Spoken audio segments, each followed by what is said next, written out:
Bonjour à tous, merci de me recevoir chez vous. J'espère que vous avez bien démarré la journée, que vous passez aussi un excellent week-end. Le dictateur Ali Bongo était il y a quelques instants devant le Parlement réuni en congrès.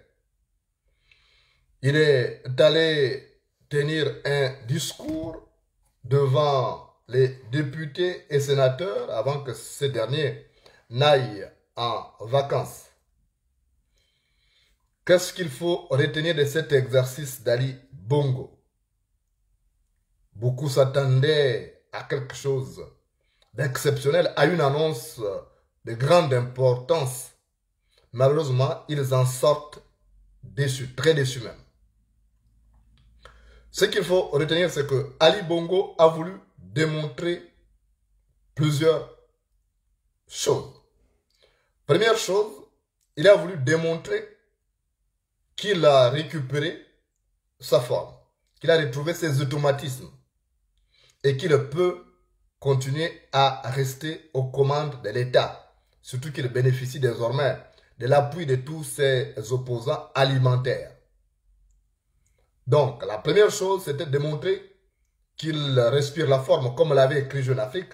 Souvenez-vous, il avait fait écrire à Jeune Afrique qu'il a de l'énergie à revendre. Donc, ce discours qu'il a tenu tout à l'heure à l'Assemblée nationale, enfin au Parlement réuni en congrès, c'était pour démontrer qu'il a de l'énergie à revendre. Mais il y a problème. Il est certes apte à prononcer un discours laconique, il faut le préciser, mais il n'a pas toutes ses facultés physiques.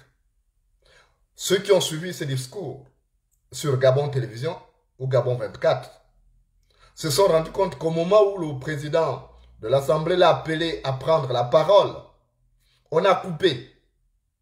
On a mis une publicité pour qu'on ne voit pas comment il tire la jambe, comment il traîne la patte, puisque moi j'aime bien l'appeler comme ça pour l'énerver. Donc, ils ont coupé pour mettre une publicité pour ne pas voir comment Ali Bongo traîne la patte. Ça signifie qu'à ce niveau, il y a encore problème. Et ils ont fait la même chose. Lorsqu'il a fini de parler, ils ont mis la publicité pour qu'on ne voit pas comment il tire la patte. Donc, c'est quelqu'un qui n'a pas toutes ses facultés physiques pour diriger le pays. Conclusion, il doit aller se reposer. Deuxième chose qu'il a voulu démontrer, il a voulu démontrer que c'est lui qui a repris le contrôle de la situation.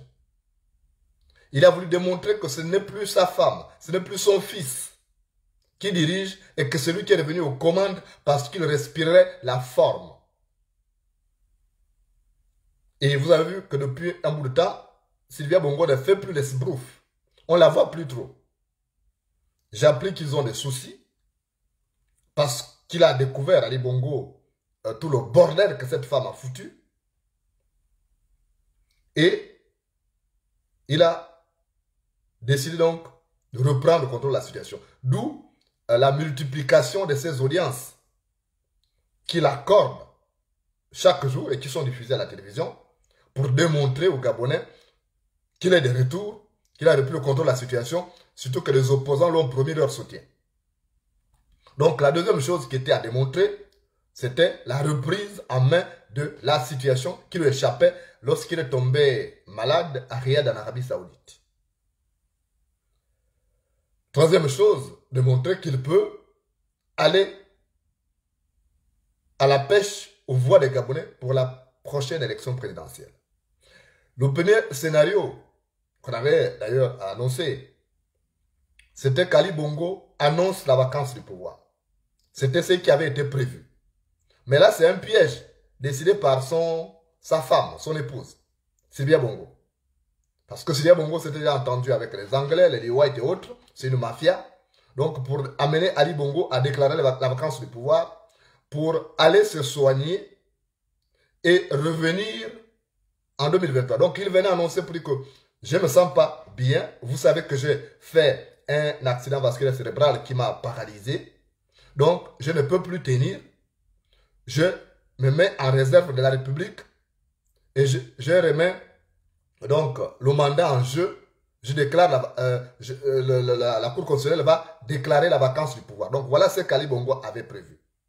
Mais sauf que ces stratèges politiques ont vu le piège. Parce qu'en annonçant d'abord, en annonçant qu'Ali Bongo allait se retirer du pouvoir, il allait sortir par la grande porte. Il allait voir donc sa cote de popularité augmenter. Et comme ça, il réapparaissait en 2023. Parce que le fameux trio qui allait assurer l'intérim allait être composé du ministre de la Défense et de deux présidents du Parlement. Le président de l'Assemblée nationale et le président du Sénat.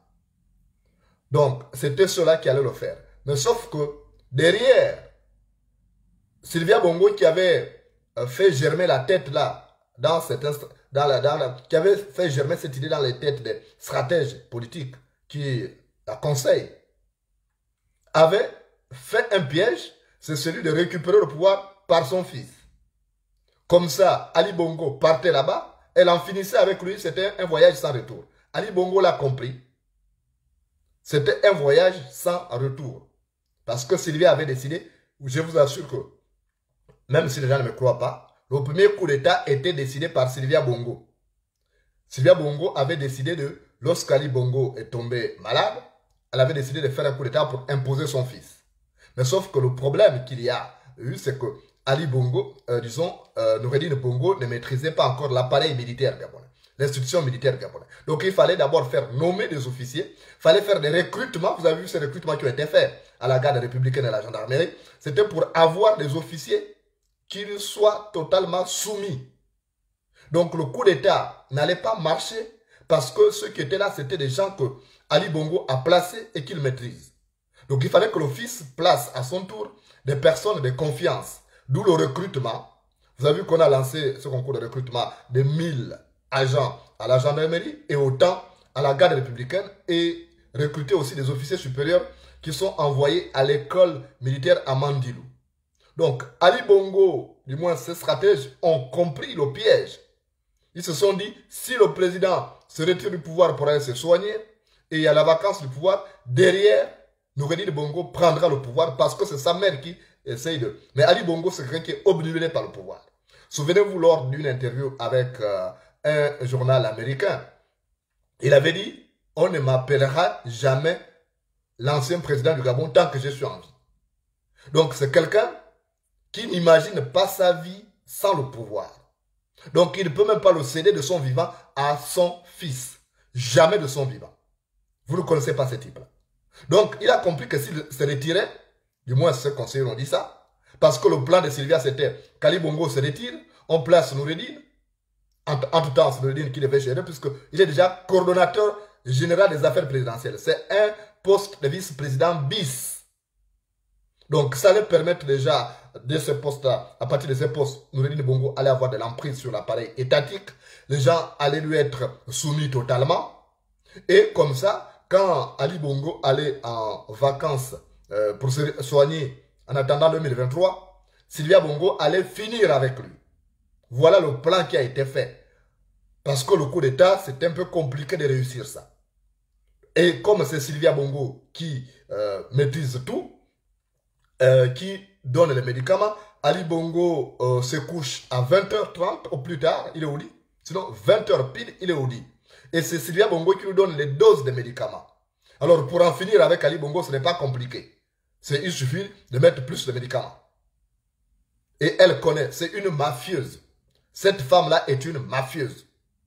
La preuve, c'est qu'elle a planifié un coup d'État pour imposer son fils parce qu'elle n'a rien à gagner. Il n'y a aucun lien sentimental avec Ali Bongo. Ça, vous devez le savoir. Déjà, ce sont des gens qui ne dorment pas ensemble. Ils ne partagent pas des lits. Vous avez suivi l'autre jour un gouvernateur total qui a côtoyé la famille. Il vous a dit la nature des rapports. Ce sont des rapports pas qui obéissent à une union matrimoniale. Ce sont des rapports d'affaires. Parce que Ali Bongo paye Sylvia Bongo pour jouer le rôle des premières dames. Mais ce n'est pas un mariage consommé. Donc, Sylvia Bongo, voyant les choses lui échapper, voyant qu'Ali Bongo avait même décidé de prendre une fille en mariage, une Gabonaise en mariage, donc elle a décidé d'en finir. Donc tout ce qu'on fait là. Mais pour en finir avec Ali Bongo, il fallait commencer par éloigner toutes les personnes qui veillaient au grain. Maître Park, qui accompagnait Ali Bongo de tous ces combats, Sylvia Bongo l'a éloigné. Ils ont eu des problèmes en Arabie Saoudite. Maître Park, c'était l'homme à tout faire d'Ali Bongo. Il a tout fait pour Ali Bongo. C'est-à-dire qu'il pensait même qu'il allait mourir aux côtés d'Ali Bongo. Mais pour réussir son plan de prendre le pouvoir, d'éliminer même Ali Bongo, donc elle a décidé d'éloigner Ali Bongo de celui qui était vraiment son ange gardien. Parce que ce Coréen était son ange gardien. La preuve que c'est même lui qui gardait son téléphone. Les rapports entre eux, c'était même pas vous, c'était tu. Ils se tutoyaient. C'est Omar Bongo qui a fait venir Maître Park pour entraîner les officiers gabonais dans les arts martiaux. Et il est resté, il a vu Ali Bongo grandir. Il est plus âgé qu'Ali Bongo. Donc cet homme-là voyait la fin de ses jours, aux côtés de Bongo, il n'avait même plus trop de liens avec son pays. Mais Sylvia Bongo, sachant que c'est l'ange gardien d'Ali Bongo, a tout fait pour éloigner donc cet homme-là en le faisant virer. Et l'autre deuxième ange gardien d'Ali Bongo, c'était Frédéric Bongo, le frère d'Ali Bongo. Lui là qui n'acceptait pas ça. Il n'acceptait pas ce qui se passe là. Déjà avec Sylvia Bongo, les rapports sont conflictuels. Et Sylvia Bongo, pour éloigner Ali Bongo de son frère, a monté une histoire. Elle a fait croire à Ali Bongo que son frère sort avec sa fille Malika. Elle a répandu cette nouvelle. Elle a mis cette idée dans la tête d'Ali Bongo. Que toi, tu ne sais pas ton frère, il sort ta fille, qui est aussi sa fille. Donc, Ali Bongo s'est énervé. Il n'a pas vérifié. Et étant tombé malade après, il n'a plus contrôlé et Sylvia Bongo a profité de ça pour balayer Frédéric Bongo. Il galérait, il rasait le mur à la présidence. À un moment donné, on a même mis une note de service pour lui interdire de mettre les pieds à la présidence de la République. On l'a humilié. Il y a aussi eu l'autre Arsène Mvaou. Arsène Mvaou a été éloigné, c'est toujours par la même mafia de Sylvia Bongo, qui était composée essentiellement de Brice Lacruche Alianga, de Noureddine Bongo et d'elle. Donc ils ont éloigné aussi Arsène Mvaou. Arsène Mvaou a été envoyé en diplomatie en Belgique. Il est ici en Belgique. Arsène Mvaou, c'était un homme de confiance d'Ali Bongo. Arsène Mvaou était initié au Njobi et ça fait partie des personnes qui protégeaient Ali Bongo. Et même lorsqu'Ali Bongo arrivait quelque part, ces garçons allaient voir mystiquement, spirituellement ce qui était à faire. Donc, on s'est retrouvé dans cette situation. Donc, elle a éloigné Arsène Mvaou. Après, il y avait un autre ange gardien d'Ali Bongo. C'était le beau-fils de Ginzu Bandama qui a perdu sa fille. C'est Anvam. Jean-Luc Anvam. C'était un autre ange gardien d'Ali Bongo. Elle l'a éloigné. Elle l'a enlevé de la sécurité d'Ali Bongo. Et l'a détaché. À un moment donné, il a été assigné à résidence surveillée. Je vous en avais parlé ici. Elle a été assignée à résidence surveillée pour une fausse affaire en disant qu'il voulait attenter à la sécurité nationale. C'est n'importe quoi, du gros n'importe quoi. Donc elle a éloigné toutes ces personnes-là. Et c'est maintenant elle qui gérait Ali Bongo, qui gérait ses téléphones. Plus grave encore, c'est qu'elle a privé Ali Bongo d'un aide de camp. Donc, c'était le son aide de camp César Kourakou qui, à un moment donné, jouait le rôle. Après, il a pris un certain François, un autre François, le nom va me revenir tout à l'heure, qui est devenu à la fois le camp d'Ali Bongo et le camp de Sylvia Bongo. Mais depuis quand vous avez vu un président dans le monde entier partager des camps avec sa femme? Sa femme a sa sécurité et le président a sa sécurité. Oh, donc elle a tout fait, comme ça elle pouvait éteindre Ali Bongo à tout moment, sans que les parents ne sachent, parce qu'elle a mis des hommes de confiance. César Kourakou, c'est un homme de confiance. La preuve, c'est qu'une fois, Ali Bongo, ne voyant pas sa femme rentrer, il était allé faire des conneries quelque part. Elle a envoyé César Kourakou. Et César Kourakou a trouvé des choses terribles. Il n'a pas été capable de rendre compte à son patron parce qu'il était l'aide de camp de Sylvia Bongo. Donc, ce qu'elle a vu là, il a vu là-bas, il n'a pas été capable. Donc, sur la base de cette confiance-là, Sylvia a placé César Kourakou comme désormais le patron des services spéciaux. Et tout est resté là. Maintenant, Ali Bongo a compris le piège. Ça, c'est ce qui est bien. Parce que sa mémoire revient petit à petit. Vous avez vu qu'il a pu tenir un discours, même s'il traîne encore la patte. Et il a compris que s'il se retirait et il partait, et avec la femme là, la femme allait en finir avec lui. La femme allait en finir avec lui pour faire... On devrait dire qu'il est malade, finalement, alors que le pauvre, quand même, récupère un peu. Il revient de loin. Il revient de loin avec ce qui s'est passé. Ali Bongo revient de loin. Et il a découvert tout le bordel que sa femme a foutu. Cela ne va pas l'absoudre. Parce que c'est lui qui a laissé cette situation. Quand on est président de la République, on ne laisse pas la femme décider. C'est lui que certains Gabonais ont voté, ce n'est pas Sylvia Bongo. Donc là, il porte l'entière responsabilité de la dégaine actuelle. Maintenant, en allant devant le Parlement aujourd'hui, il a voulu démontrer ce que je vous ai dit là, qu'il a repris le contrôle de la situation, qu'il est en forme et qu'on peut continuer à faire confiance. On ne doit pas demander à lui à dire à la vacance du pouvoir, il est là, ça va, il le récupère. Il a voulu démontrer ça.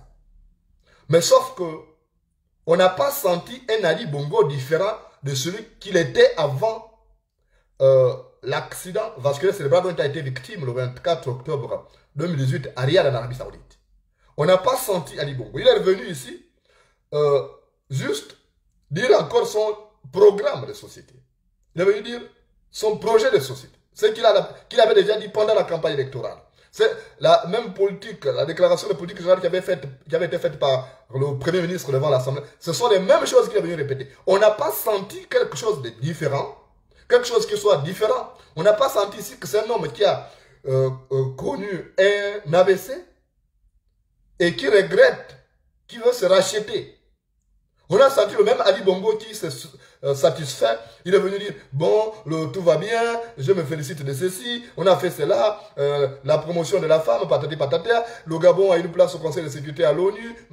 Mais ça, les Gabonais ne mangent pas ça. C'est pas ce que les Gabonais veulent entendre. Les Gabonais s'en foutent. Qu'on soit au Conseil de sécurité de l'ONU ou pas, on ne voit pas ce que ça rapporte aux Gabonais. On ne voit pas ce que ça rapporte aux Gabonais. Ce n'est pas ce que les Gabonais mangent dans leur assiette. Donc, on a un souci, on a quelqu'un qui est venu, qui est toujours dans l'autosatisfaction, qui présente le Gabon comme un pays où tout va bien, comme si c'était le meilleur du monde, et que les Gabonais n'ont pas de problème. On a ça. Donc, il n'y a pas un Ali Bongo différent de celui qu'il était avant de tomber malade. C'est pas quelqu'un qui dit, je viens me racheter, je reviens de loin, Dieu m'a sauvé, il faut que je change. Parce qu'après une épreuve comme celle qu'il a traversée, on attend de lui qu'il change, qu'il enlève la méchanceté, qu'il évite d'être ce pervers narcissique. Toujours en train de penser que ça va bien, moi je suis mon président, vous pouvez compter sur moi. Donc on a senti ça. On a senti la même bêtise. Donc c'est pas quelqu'un, il ne va pas changer. Conclusion, il ne va pas changer. Donc on doit continuer à nous battre pour qu'il parte. Malheureusement, des opposants vont lui donner des béquilles pour qu'il tienne sur ses guibolles, même s'il traîne encore une patte. Et c'est conforté justement par ça qu'il reste là. Parce qu'il y a des gens qui disent non, monsieur le président, il ne faut pas partir. Vous avez vu comment ils se sont mobilisés ces derniers temps. Quand nous avons fait les balcons, les gens ont tremblé, on l'a ramené à la va-vite. On l'a ramené à la va-vite. Parce que les gens qui sont à l'Assemblée, vous avez vu les députés, les sénateurs applaudir. Ils applaudissent pas qu'ils soient contents du discours qu'ils développent, mais parce qu'il vient rassurer qu'il est encore là, donc eux, ils conservent leur poste. Ils viennent se satisfaire de ce qu'ils vont encore rester aux affaires, eux aussi, pour manger. Alors que les gens souffrent au Gabon. Vous avez vu que les députés ne se préoccupent pas de votre bien-être. On leur a demandé de voter des lois qui sont à rebours de nos mœurs. Ils ont voté ces lois. Il suffit de leur donner un peu d'enveloppe. Donc ce ne sont pas des gens, c'est des personnes sans âme et sans conscience. Ce ne sont pas des patriotes. Ce ne sont pas des patriotes. Donc, voilà ce qui se trame. Voilà pourquoi Ali Bongo est allé faroter devant le Parlement. Il est allé faire vraiment le farotage comme disent les Ivoiriens. Il est allé faroter. Il n'y a rien de spécial qu'on attendait de lui. Parce qu'on lui a dit, non, ne pars pas, monsieur le président. La même chose qu'ils ont faite en 2016, lorsqu'il est passé sous le pont à la suite de l'élection présidentielle organisée. C'est la même chose qu'on lui fait, monsieur le président, ne partez pas, vous êtes bon, on contrôle la situation, ça va aller. Alors que lui, il avait l'intention d'aller se reposer, même si derrière, Sylvia Bongo avait d'autres idées. Idée d'en finir avec lui pour donner le pouvoir à son fils. Donc voilà ce que vous devez retenir du sens de la prestation, la piètre prestation d'Ali Bongo aujourd'hui devant le Parlement. Et je vous dis déjà que les choses ne se passent pas très bien entre lui et sa femme Sylvia Bongo, parce qu'il y a beaucoup de choses. Et j'ai peur qu'ils arrivent même au divorce. La preuve, c'est qu'elle est venue faire, je ne sais pas si elle est déjà repartie, je vais vérifier ça au niveau des services des renseignements. Elle est venue en France pour fuir tout le bordel qu'elle a foutu. Elle est restée longtemps là et voilà ça. Maintenant, ceux qui n'arrivent pas à comprendre parce que naturellement leurs cerveaux sont constipés, alors ça c'est leur problème. Mais le combat doit continuer parce qu'il nous a démontré aujourd'hui que ce type-là n'a pas changé, qu'il ne va pas changer. Il est toujours dans l'autosatisfaction. Il est toujours en train de faire un bilan positif, un bilan qui n'apporte rien. Donc ne vous découragez pas, le combat doit continuer avec la même ferveur, la même détermination, sinon plus. C'est ça que je suis venu vous dire. Merci de m'avoir reçu chez vous et on se retrouve.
kunie nanga o, kunie nanga o.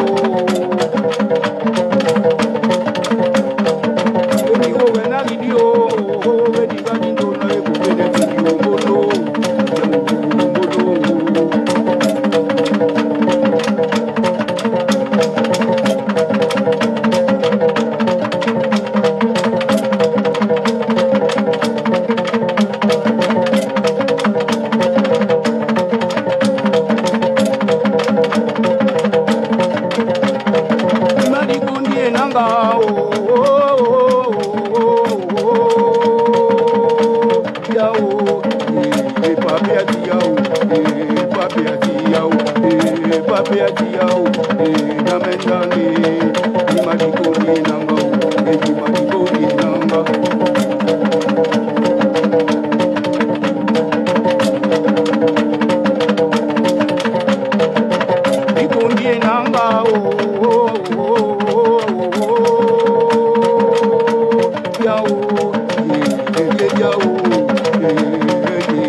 kundi nanga o,